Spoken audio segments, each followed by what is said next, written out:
बिशाह लतीफ़ जी नगरी में सफ़ाई सुथराई के हवाले से अगुणो टाउन चेयरमैन सैयद गदा हुसैन शाह लतीफ़ी मौजूदा टाउन चेयरमैन टाउन ऑफिसर बिछा समेत काउंसिलर के सफ़ाई सुथराई बेहतर करण बाबत चैलेंज ॾेई छॾियो। बेहतरीन सफ़ाई करण ते 1 लख जो हार पाराइण इनाम तौर पाराए वियो। अहिड़नि ख़्यालनि जो इज़हार बिछा जे मक़ामी सहाफ़ियुनि सां कयो। बिछा जा सब दोस्तों अज मीडिया के दोस्तन सां कुछ दावत ॾेई उनके घुराए हिकिड़ो मैसेज पूरे शहर के ॾियणु चाहिनि पे उन सां गॾु मैसेज पंहिंजे बिरादर चेयरमैन जेको टाउन कमेटी बिछा जो साईं किबला खावर हुसैन साईं प्लस में उनजा जेको वाइस चेयरमैन राना मोहम्मद उस्मान राजपूत साहब प्लस में उनजी जेका कैबिनेट काउंसिल है सभिनी वार्डन जा जेके काउंसिलर आहिनि उन्हनि खे हिकिड़ो मैसेज ॾियां थो त तव्हां अचो शहर जे ख़ूबसूरती शहर जे सफ़ाई सुथराई लाइ ऐं शहर जे घिटियुनि गलियुनि में उनजे माहौल खे दुरुस्त करण जे लाइ अचो कमु कयूं। हिकिड़े हिकिड़े काउंसिलर खे हिकिड़ी हिकिड़ी घिटी जिन में संदन घर आहिनि उहा ॾिनी वञे। चेयरमैन साहब पंहिंजी घिटी जेका जिते संदसि रिहाइशगाह आहे उहा पूरी घिटी उन जे ज़िमे हुजे। वाइस चेयरमैन साहब जे हवाले संदसि रिहाइशगाह जिते घर आहे उहा घिटी हुजे। काउंसिलर जेके साहिबान आहिनि जिन जिन जा जंहिं वार्ड में घर आहिनि अगरि आसिफ़ साहब जो राना जो बुगिया मेले में घर आहे त उते का घिटी उनजे हवाले कजे जे किबला भाउ आहिनि साईं या ॿियो को जेको काउंसिलर आहे जेके बिछा जा आहिनि मोहम्मद सुमार आहे या जेके ॿिया बि मख़सूस सीटुनि ते चूंडिजिया आहिनि जीअं अबड़ा आहिनि या औरतूं आहिनि या ॿिया जेके मज़दूर आहिनि अंसारी साहब आहे उनखे वॾी उतां शेख मेले में घर आहे त उहा घिटी ऐं मुक़ाबिलो करायो वञे इन्हनि सभिनी दोस्तनि जो। प्लस में आउं बि उन्हनि जो भाउ आहियां वर्कर आहियां मूंखे बि हिकिड़ी घिटी जो मुंहिंजो घर दरगाह चाड़ीअ ते आहे त चाड़ीअ ते जेके लॻभॻि जेके बि घिटियूं आहिनि उहे मूंखे ॾियनि उनजी सफ़ाई कराईंदुसि। पाण ख़ूबसूरती लाइ पंहिंजो जेके बि कतब आणींदुसि वसाइल ऐं का बि त सरकारी का बि मशीनरी इस्तेमालु कोन कंदुसि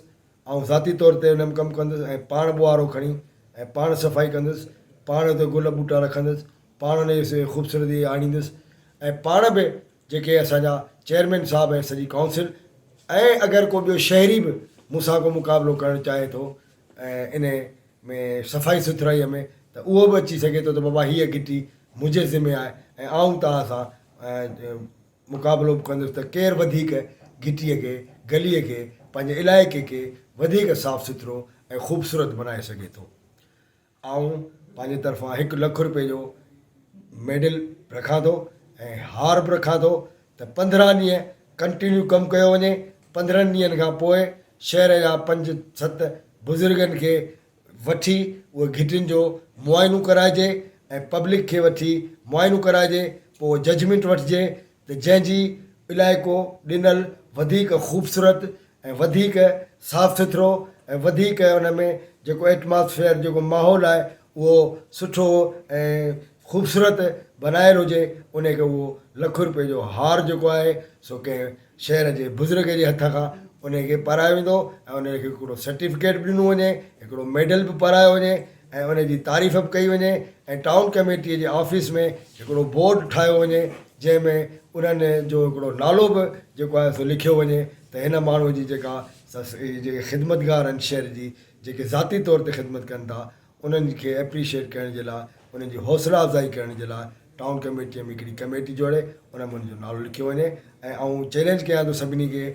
चेयरमैन साहब खे बि चैलेंज कयां थो वाइस चेयरमैन ऐं काउंसिलर साहिबान खे बि चैलेंज कयां थो ऐं ॿियनि शहर जे दोस्तनि खे घण घुरियनि खे बि चैलेंज कयां थो त अचो गॾिजी हिकिड़ो टूर्नामेंट हणायूं हिकिड़ी मुक़ाबिलो कयूं हिकिड़ी गेम रहूं हिकिड़ी रांदि रहूं त शहर खे संवारण जे लाइ पंहिंजे घिटियुनि खे जेके असांजा जेके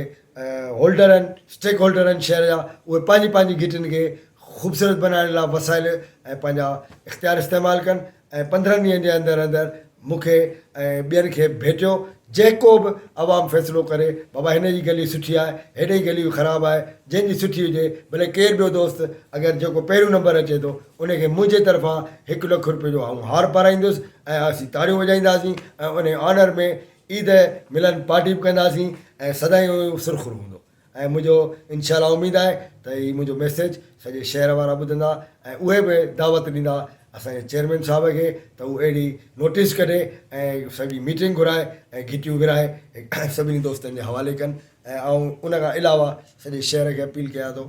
त अचो त शहर खे सिंगारियूं, अचो शहर खे ग्रीन कयूं, शहर खे साफ़ु सुथिरो रखूं। मज़ीद ख़बरनि ऐं तफ़सीलात लाइ विज़िट कयो असांजी वेबसाइट www.awamiNewsHD.com ऐं ॾिसंदा रहो अवामी न्यूज़ HD।